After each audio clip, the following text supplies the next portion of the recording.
Samajwadi party के नेता राजपाल कश्यप जी हमारे साथ बातचीत के लिए मौजूद हैं। तमाम मुद्दों पर हम इनसे बात करने वाले हैं। सर, ग्लोबल इन्वेस्टर समिट हुई है और सरकार का दावा है कि इस बार 35 लाख करोड़ का उत्तर प्रदेश में इन्वेस्ट होने जा रहा है। एमओयू साइन हो चुके हैं, क्या कहेंगे आप? देखिए, वो बोलते ही हैं, काम तो धरातल पे नहीं बोलता। काम तो माननीय अखिलेश यादव जी का बोल रहा। 10 वर्ष केंद्र की सरकार को होने जा रहा और प्रधानमंत्री भी उत्तर प्रदेश से जाते हैं और 6 वर्ष उत्तर प्रदेश सरकार को होने जा रहा। 6 बजट उनके भी हो चुके हैं। 6 मंजिल बिल्डिंग क्या लखनऊ में दिखा सकते हो कहीं? लेकिन माननीय अखिलेश यादव जी के 5 साल के कार्यकाल में 20 बिल्डिंगें सरकारी दिखा देंगे, जो शानदार ऐतिहासिक बिल्डिंग, जहां इनको अपनी समिट का भी राष्ट्रपति को भी वहीं आके लोक भवन में बोलना पड़ा। तो चाहे इंटरनेशनल स्टेडियम हो, चाहे अस्पताल हो, चाहे 100 नंबर हो, चाहे पुलिस हेडक्वार्टर हो, चाहे कानून व्यवस्था से लेके सारी चीज़ों के इनका तो एक काम नहीं है। एक्सप्रेस वे का भी अगर नींव और एक्सप्रेस वे चला के किसी ने दिखाया तो माननीय अखिलेश यादव जी हैं। बना के किसी ने दिखाया सबसे कम समय में और शानदार एक्सप्रेस वे, तो वो माननीय अखिलेश यादव जी हैं। मेट्रो सबसे कम समय में चला के एक पिलर तो नहीं बढ़ा 6 साल में। बता दो लखनऊ की राजधानी में एक पिलर बढ़ा दिया हो। और 4 जगह माननीय अखिलेश यादव जी ने ही जो चलाए वही चली हैं। उसके अलावा तो एक जगह भी उत्तर प्रदेश में मेट्रो नहीं चला पाए। तो ये केवल ध्यान हटाने के लिए, कागज से कुछ नहीं होगा। कागज पे तो अडानी जी भी कर गए थे, बहुत ऊपर तक चले गए थे, लेकिन गांव गरीब गांव गरीब की हालत क्या है अब वो भी देख ही लिया। ये जनता के साथ में धोखा कर रहे हैं। हाँ, और ये G20 नहीं करा रहे हैं, ये जनता के साथ 420 कर रहे हैं। 420 ही मतलब कर रहे हैं, ये कहना चाह रहे हैं? अरे और क्या, जनता को धोखा दे रहे हैं। नौजवान को धोखा दिया, किसान को धोखा। कहते थे 22 में किसान की आय दुगनी कर देंगे। क्या किसान की आय दुगनी हो गई? क्या नौजवानों को 2 करोड़ नौकरी देने का प्रत्येक वर्ष वादा किया था, तो वो जो कहें उसका उल्टा समझो। 2 करोड़ लोग बेरोजगार हो रहे हैं उनके शासनकाल में। किसान की आय दुगनी करने की बात की थी, तो किसान की आय तो जानवरों ने ही आधी कर दी। डेली खेत में रखवाली करनी पड़ रही है, कितने जानवरों से लोग परेशान हैं। कानून व्यवस्था कह रहे हैं इतनी अच्छी हो गई है, इसलिए इतना इन्वेस्ट आ रहा है। अराजकता, गुंडाई सिर्फ आप लोगों की सरकार में रही है, जब भी रही है। दिन दहाड़े बीजेपी के विधायक की मां की चेन लूट ली गई। इनके दिन दहाड़े कानून व्यवस्था ऐसी है। अब कौन कानून व्यवस्था पे, जब गृह राज्य मंत्री का बेटा किसानों को कुचल देता है और मंत्रिमंडल से मंत्री जी बर्खास्त नहीं किए जाते हैं। 2 मंत्री ऐसे उत्तर प्रदेश सरकार में बैठे हैं जिनको कोर्ट ने सजा सुना दी है और वो मंत्री की पद पे बैठे हुए हैं। ये है अपराधियों की सरकार। और कितने अपराधी, सबसे ज्यादा अपराधी कहीं हैं तो वो बीजेपी में हैं। आप जो बात कर रहे हैं उसमें तमाम चीज़ें जो है वो निकल कर सामने आई हैं। बड़े बड़े जो है वो मंत्री थे, केंद्र के मंत्री थे कल, और उत्तर प्रदेश सरकार के मंत्री थे। उन्होंने सबने बड़ी तारीफ़ें की कि भारतीय जनता पार्टी में बेहतर काम हो रहा है। सड़कों का जाल हम लोगों ने बिछा दिया है, एयर कनेक्टिविटी इतनी बेहतर कर दी गई है, कानून व्यवस्था है कि अपराधी रुक नहीं पा रहे हैं यहाँ पर। तो आप बताइए कि आप लोगों की सरकार में इस तरह की व्यवस्थाएं नहीं थी, बता रहे हैं। देखिए, इनकी सरकार की व्यवस्थाओं ने सब ने देखा है और वो बीजेपी के नेता हैं, तो वो तो जो बात बताई जाएगी, बीजेपी कहेगी वही कहेंगे। और वहाँ किसी की सच्चाई बोलने की हैसियत भी नहीं है, ये भी जान लीजिए। बीजेपी में किसी को सच्चाई बोलने की हैसियत भी नहीं है। दूसरी बात कि माननीय अखिलेश यादव जी ने जो काम किया था उत्तर प्रदेश में, मैंने तो कहा ये काम दिखा दें, एक अस्पताल लखनऊ की राजधानी में दिखा दें जो बनाया हो। और इनकी व्यवस्थाएं क्या थी? कोविड काल में लोग तड़प तड़प के मर रहे थे, ऑक्सीजन से मर रहे थे, लोग पैदल चलते हुए मर गए। कितने लोग मर रहे हैं।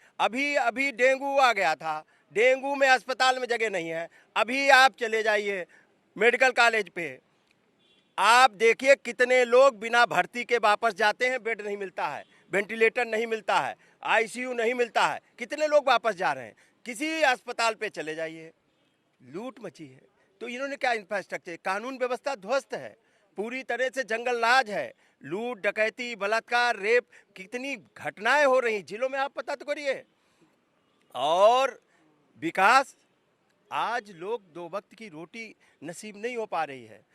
महंगाई इतनी हो गई कि इनके ज़माने में महंगाई इतनी हो गई कि मिडिल क्लास को इज्जत बचा पाना कठिन है। गरीब आदमी को अपना परिवार, अगर वो फीस जमा करता है तो खाना नहीं सही से खा पा रहा, खाना खा लेता है तो कपड़े नहीं खरीद पा रहा, नाते रिश्तेदारी में शादी बारात तक में नहीं जा पा रहा। परेशान है, हमने मान लिया आपकी बात कि हर गरीब परेशान है, लेकिन आप इन सब मुद्दों की बात न करके जातीय जनगणना की बात कर रहे हैं। निश्चित तौर पे जाति जनगणना संवैधानिक भी है, होना भी चाहिए। इसलिए होना चाहिए क्योंकि जाति जनगणना होने से, और हम समाजवादियों की मांग रही है, डॉक्टर राम मनोहर लोहिया जी भी मांग करते थे, और माननीय नेताजी और माननीय अखिलेश यादव जी लगातार, क्योंकि जाति जनगणना होने से ही तो आप स्थायी ये कर सकते हैं किस जाति को क्या ज़रूरत है, उसके आंकड़े नहीं होंगे, उसके तथ्य नहीं होंगे, उसकी गणना नहीं होगी। अब भैया आपको नगर पालिका में आरक्षण लागू करना था और आपके पास आंकड़े नहीं थे, आपने फर्जी आंकड़े बना के हाईकोर्ट में दाखिल कर दिए जाके, और उन्होंने आरक्षण खत्म कर दिया। ये आरक्षण खत्म करने की साजिश थी। फिर हम माननीय अखिलेश यादव जी निर्देश पे हम लोग सुप्रीम कोर्ट गए, सुप्रीम कोर्ट से न्याय मिला। सुप्रीम कोर्ट ने कहा कि जाति जनगणना करा के ठीक से आरक्षण लागू करो। अगर इनके पास आंकड़े होते तो ये चुनाव क्या टलता, या ये सुप्रीम कोर्ट हाई कोर्ट दौड़ना पड़ता। तो ये आंकड़े नहीं इनके पास है। केशव जी भी तो कह रहे हैं कि जातीय जनगणना का हम समर्थन करते हैं, लेकिन राजनीति बंद करिए, आप लोग ये कह रहे हैं।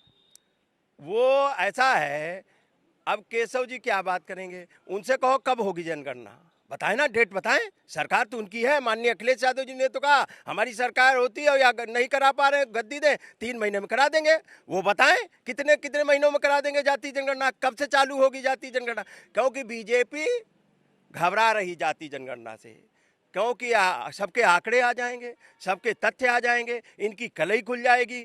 और कितनी जातियां ऐसी हैं जो बेचारी इतनी गरीब हैं, जिनकी पहचान के लिए मोहताज है, उनको हक अधिकार देना पड़ेगा। इसलिए ये जाति जनगणना से भाग रही। इन्होंने तो सुप्रीम कोर्ट, बीजेपी ने सुप्रीम कोर्ट में हलफनामा दिया है कि जाति जनगणना कर पाना कठिन है।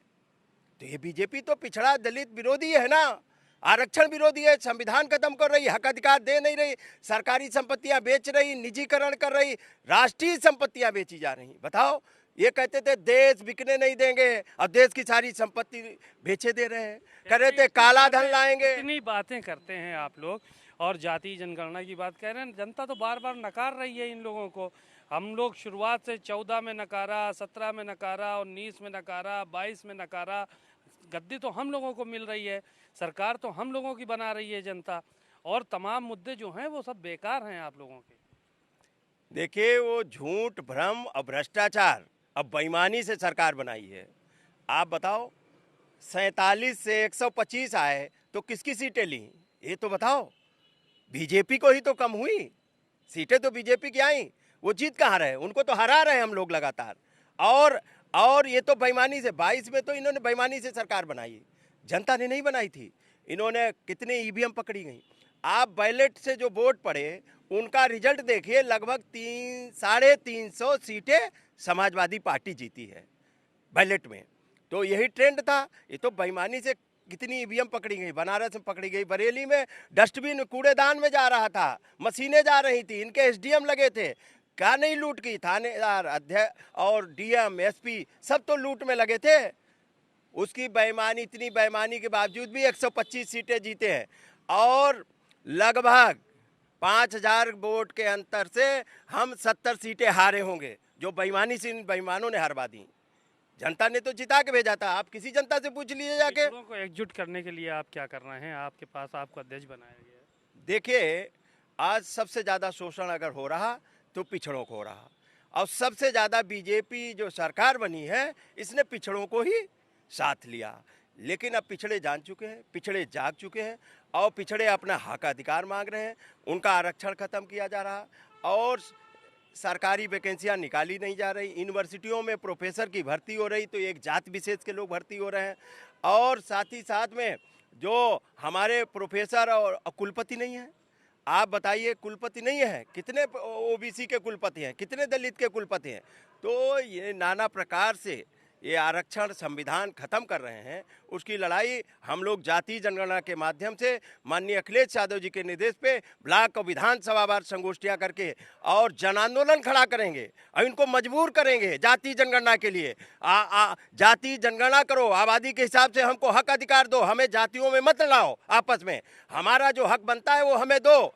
और जन आंदोलन खड़ा करके अगर नहीं करवाते जाति जनगणना, हम लोग लाम बंद करके इनको उखाड़ फेंकने का काम करेंगे और अपना हक अधिकार प्राप्त करने का काम करेंगे। बातचीत के लिए शुक्रिया। आपने राजपाल कश्यप को सुना, उन्होंने कहा जाति जनगणना होनी चाहिए और इसके लिए हम लोग आंदोलन को भी तैयार हैं। कैमरामैन पवन के साथ सीमा नकवी, भारत समाचार, लखनऊ।